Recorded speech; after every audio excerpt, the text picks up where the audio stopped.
All right, hold on.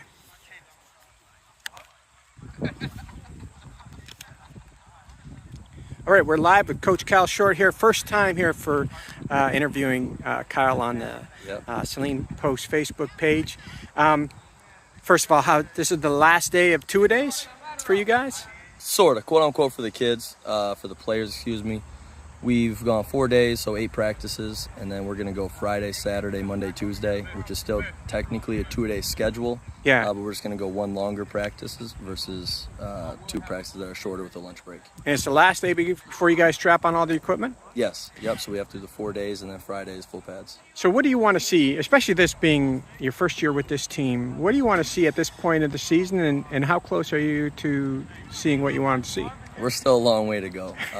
But I think throughout the course of the summer and 4 days of quote-unquote install, we're coming a long way. And right now, the cool thing is if we had to line up and play a game, we could play a game.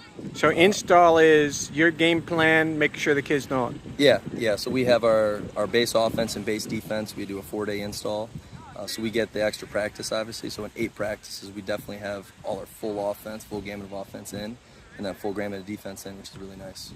How different is your game plan compared to what a lot of these kids are used to? I think very similar. I think with Coach Palka and Coach Tyler Palka, the offensive coordinator from last year, you'll see a lot of similarities. I think at the end of the day, what makes an offense the best is not what the coordinator wants to call, not the plays, not the scheme. You have to fit that to the players. So year to year, it's going to change small, but you're going to want to change that to the players and fit the personnel.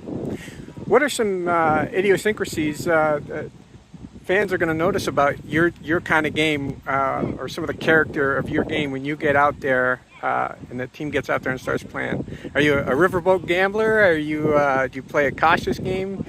I think going from a pure offensive coordinator to a head coach, some of that's going to have some growing pains with it. But the biggest thing for me as a play calling head coach is now I'm taking in the entire feel of the game. Not that I didn't as an offensive coordinator, but really you go into the game saying we want to be aggressive, but if the defense, is playing a certain type of style and you have to change that, you have to change it on the fly. So much of that is a feel kind of thing with calling an offense, but we're not just gonna be a conservative offense. We'll definitely take shots, and we're gonna be an aggressive offense and force the defense to cover us. So I kind of tune out of the playoffs a little bit after Saline goes out. Where'd you guys finish last? You were with Belleville last year.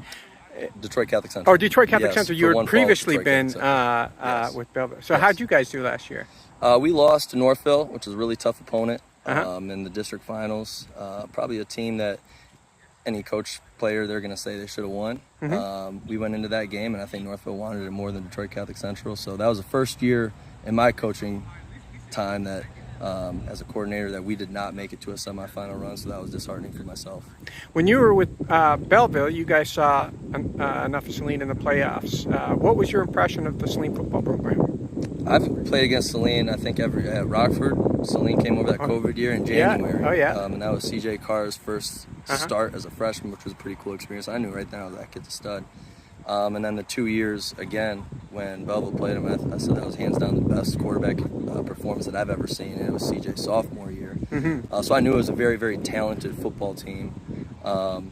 Again, I'm a coach that chooses to focus on ourselves and us. So at that time, I was a part of Belleville and at Rockford. Right. So I focused so much on us that I didn't know a ton about Saline. And right now, all we're doing is focusing on us, and we're in a good spot. When you take a look at the players you have, tell me about your outlook for this season. Yeah, we've got a really good group of guys. The senior class doesn't have a ton of numbers. We're in the low 20s of seniors. I would like to see that number higher as the years go on. We want to have retention of kids as they continue to go on. But juniors, seniors, got a couple sophomores in the mix, and it's a really close group that through these 4 days I think have grown closer. We've got some still very, very skilled guys on the outside. We've got a tight end, Lincoln Keys, his body's changed drastically from his sophomore year going into his junior year. Obviously, the big question is quarterback. After having C.J. Carr's been here for a while, how's that position and how important that position is in the game of football?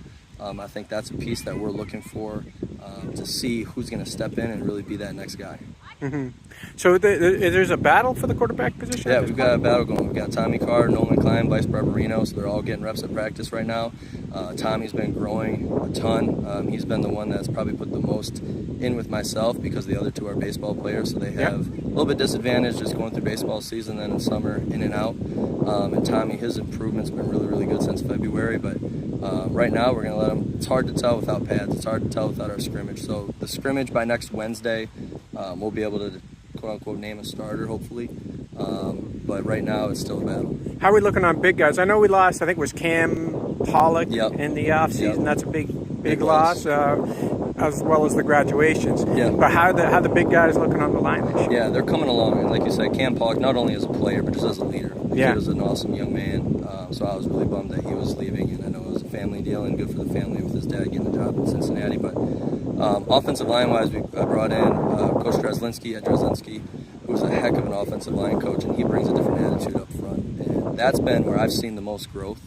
When you look at previous film from last year, and what I've seen really the technique and really the tenacity up front. We start every day with what we call an attitude drill. So we play with an edge up front, and that's one thing when you ask, like, what do we hope to see of our team? I hope we get to see an attitude up front. I hope you see physicality. I want Saline football to be known as a physical football team.